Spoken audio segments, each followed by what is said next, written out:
విశాఖ పశ్చిమ నియోజకవర్గంలో ప్రధాన పోటీ సిట్టింగ్ తెలుగుదేశం ఎమ్మెల్యే పెత్కంశెట్టి గణబాబుతో అధికార వైసీపీ నుంచి బరిలోకి దిగనున్న విశాఖ డైరీ చైర్మన్ ఆడారి ఆనంద్ కుమార్ పోటీ పడనున్నారు.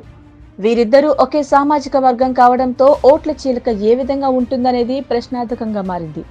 2 సార్లు ఎమ్మెల్యేగా ఇదే నియోజకవర్గం నుంచి గెలుపొందిన గణబాబుకు నియోజకవర్గంలో మంచి పట్టు ఉంది. ఇతనిని ఢీకొట్టాలంటే గట్టిగానే పోటీ పడాల్సి ఉంది. అయితే గత 2 సార్లు ఎన్నిక కావడం, మరొకరికి ఈసారి అవకాశం ఇవ్వకపోవడం వంటి అంశాలు గణబాబుకు వ్యతిరేకంగా మారే అవకాశాలున్నాయి. ఇక్కడ నుంచి బరిలోకి దిగడానికి పాసర్ల ప్రసాద్ ఆశించారు. కానీ చంద్రబాబు విడుదల చేసిన జాబితాలో గణబాబుకే తిరిగి చోటు దక్కింది. దీంతో పాసర్ల వర్గీయులు డీలా పడ్డారు. కనీసం ఈసారైనా మాకు అవకాశం ఇవ్వకూడదా అంటూ వీరు ప్రశ్నించడం ప్రారంభించారు. దీంతో తెలుగు తమ్ముల నుంచి ఈసారి గణబాబు వ్యతిరేకత ఎదుర్కోక తప్పదు. జనసేనతో కలిసి ఉమ్మడిగా బరిలోకి దిగుతున్న తెలుగుదేశానికి గెలుపు అవకాశాలు మెరుగయ్యాయనే చెప్పొచ్చు. ఈ నియోజకవర్గ పరిధిలో మాత్రం తెలుగు తమ్ముళ్లు పూర్తి వ్యతిరేకతతో ఉన్నారు. దీనిని అవకాశంగా మలుచుకునేందుకు ఆడారి ఆనందరావు వ్యూహం పన్నుతున్నారు. విశాఖ డైరీ చైర్మన్ గా ఈయన గారి తండ్రి తులసిరావు తెలుగుదేశం పార్టీ ఆరంభం నుంచి పనిచేశారు. ఆయన మరణం తర్వాత ఆయన కుమారుడు ఆడారి ఆనందరావు వైసీపీలో చేరారు. ప్రస్తుతం గణబాబు, ఆడారి ఇద్దరు ఒకే సామాజిక వర్గానికి చెందినవారే. ప్రస్తుతం అధికార పార్టీలో ఉన్న ఆడారి ఇప్పటికే నియోజకవర్గంలో 3 పర్యలు చుట్టేశారు. పార్టీ పరంగా పటిష్టకు ఎన్నలేని కృషి చేశారు, ఇప్పటికీ చేస్తున్నారు. వైసీపీ నుంచి ఆడారి బరిలోకి దిగడం దాదాపుగా ఖాయమైంది. గణబాబుకు గట్టి పోటీనివ్వడంలో ఇప్పటికే ఆడారి ఓ అడుగు ముందులోనే ఉన్నారు. తెలుగుదేశంలోని వ్యతిరేకతను తనకు అనుకూలంగా మలుచుకునే యత్నంలో ఉన్నారు ఆడారి. గెలుపు ఓటములు ఇద్దరి మధ్య తోబూచులాడుతున్నాయి. అయితే చివరికి ఎవరి పట్ల ఓటర్లు మొగ్గు చూపుతారనేది వేచి చూడాల్సిందే. నమస్కారం బ్రదర్. నమస్తే. మీ పేరండి? సంపత్. సంపత్ గారా? ఏం చేస్తుంటారు మీరు? ఇది వరంలో చేస్తున్నాను. వరంలో చేస్తుంటారా? ఇక్కడ పరిపాలన ఎలా ఉందని అనుకుంటున్నారు గణబాబు గారికి? సూపర్ అండి.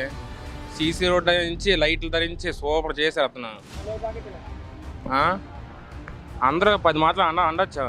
అతను ఈ రాత్రి 12 అయినా 1 గంట అయినా అతను ఫోన్ చేస్తే ఇమీడియట్గా మాకు అందుబాటులో ఉంటున్నారు. అతను బ్రహ్మాండంగా చేస్తున్నారు. అతను తిరిగిలేదు, అతనే తిరిగి వస్తారు. మళ్ళీ తెలుగుదేశం ప్రభుత్వం, జనసేన ప్రభుత్వం మళ్ళీ పొందుకుంటాయి. మళ్ళీ ఈ వైసీపీ పరిపాలన మొత్తం తీసి పడదొప్పాలి అందరినీ. అంటే మీకు ఏమైనా పథకాలు ఏమైనా రావట్లేదా? మీరు ఎప్పుడైనా అడిగారా? ఇల్లు ఇట్టాం, ఇల్లు కూడా రాలేదు మాకు. మీకు మరి ఎమ్మెల్యే గారి నుంచి మీకు ఎటువంటి సహకారం అందింది? అందింది. అప్పుడు టీడీపీ ఏమో అయితే మాకు ఇచ్చారు, స్థలం ఇచ్చారు. ఈ గవర్నమెంట్ వచ్చిన దాని నుంచి మాకు లిస్టుని తీస్తారు మాకు. ఓకే. అంటే కొన్ని చోట్ల మళ్ళీ వైసీపీ అభ్యర్థి కూడా మనం బలపడుతున్నారు, ఆయన గెలిచే అవకాశాలు ఎక్కువగా ఉన్నాయని కూడా అంటున్నారు కొందరు ప్రజలు. వాళ్ళ అభిప్రాయం తెలుసుకుంటే కనుక మరి దాని గురించి మీరేమంటారు? ఇప్పుడు ఇద్దరు అమ్మాయిలు మారారు మాకు వైసీపీ నుంచి. మల్లివిద్య ప్రసాద్, అనంత్ కుమార్. ఈ అనంత్ కుమార్ అనేది మాకు ఎవరికి తెలియదు. విశాఖ డైరీ ఓనర్ తప్పించి మాకు ఏమైనా తెలియదు మాకు. నమస్కారం సార్. నమస్తే అండి. మీ పేరండి? ఎలమించిన వెంకటప్రసాద్ యాదవ్. ఓకే. మీరు ఏం చేస్తుంటారండి? ఆయన కమర్షియల్ వెహికల్స్ ఫైనాన్స్ మేనేజర్ నేను. ఓకే. ఇప్పుడు ఎలా ఉంది సార్ పరిపాలన? ఎలా ఉందండి ఇక్కడ? పరిపాలన అనేది వైసీపీ అయితే వెరీ వరస్ట్. పరిపాలన అనేది మాట్లాడుకుంటే మన విశాఖ జిల్లా మాట్లాడుకుంటే మన చెప్పుతో మనం కొట్టుకున్నట్టుగా. ఎందుకు సార్ అంత అసంతృప్తి మీకు ఎలా వచ్చింది? ఎందుకు వచ్చింది? దానివల్ల ఏమీ లేదు. ఇప్పుడు జగన్ చేసిన పరిపాలన అంతా మొత్తం అంతా విశాఖ జిల్లాలోని రుషికొండ ఏరియాలో కానీ ఎటువంటి కానీ లెక్కలో చూసుకుంటే కనుక ప్రతిదీ ఆక్యుపై. ఎక్కడి నుంచో వచ్చి వరంగల్, ఒంగోలు నుంచి వచ్చి ఇక్కడ ఆక్యుపై చేసుకొని సైట్లు చేసి ఇక్కడ రౌడీజం అనేది, గంజా అనేది, ఈ పరిపాలనలోని గంజా అనేది విశాఖపట్నం జిల్లాలో శాంతిగా ఉండేది. అటువంటి విశాఖ జిల్లాని మొత్తాన్ని నాశనం చేసింది వైఎస్ జగన్.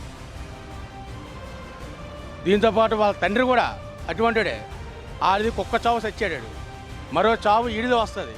కానీ పరిపాలన మట్టు వెరీ వరస్ట్. విశాఖ జిల్లాలోని నిజమైన నాయకుడు ఎవరంటే మా నియోజకవర్గంలోని గణబాబు గారు చేసిన పనులు 1, 2 కాదు. ఆయన పరిపాలన లేకపోయినా సరే గౌరకాంధ్ర పాలన బ్రిడ్జ్ చేశారు, రకరకాల అన్నీ చేశారు. చాలామందికి మట్టు లేని వాళ్ళకి ఇప్పుడు అనకూడదు కానీ ఇదే హ్యాండిక్యాప్ పీపుల్స్ కూడా చాలామందికి ఇదే జగన్ పరిపాలనలోని చాలా మట్టు నష్టమైపోయింది.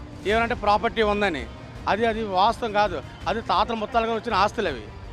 ఇప్పుడు ఈయన హ్యాండిక్యాప్ అయ్యాడు, అది కూడా కనీసం పెన్షన్ 1000-1500 రూపాయలు ఏడ్ చేస్తున్నారు ఈ జగన్.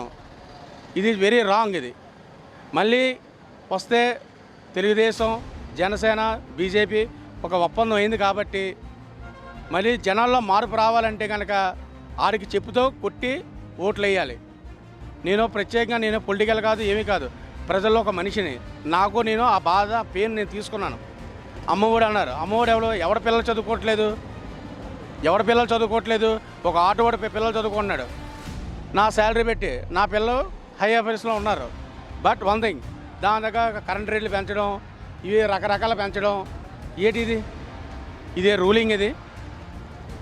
మీకు ఎన్ని ప్రభుత్వ పథకాలు అందుతున్నాయండి? టోటల్ 0. ఒకటి మేము తీసుకోలేదు కూడా. మాకు ఎలిజిబిలిటీ ఉన్నా మేము తీసుకోలేదు ఏదిని. కారణం నిత్య పేదోడికి అందుకోండి, అందుకని అందరికి ఇన్ఫ్లుయెన్స్ ఉంది, వీళ్ళకి ఉంది, వైసీపీ పార్టీ అనే వాళ్ళకే అందుతుంది. వాస్తవంగా నేను తెలిసిన 4 క్యాండిడేట్లు ఉన్నారు. 4 పాపం వాళ్ళకి ఏమీ లేదు. వాళ్ళకి హౌస్ ట్యాక్స్ వల్ల వైఎస్ జగన్ వచ్చి అవి వచ్చింది 1200-1300 కూడా కట్ చేస్తాడు.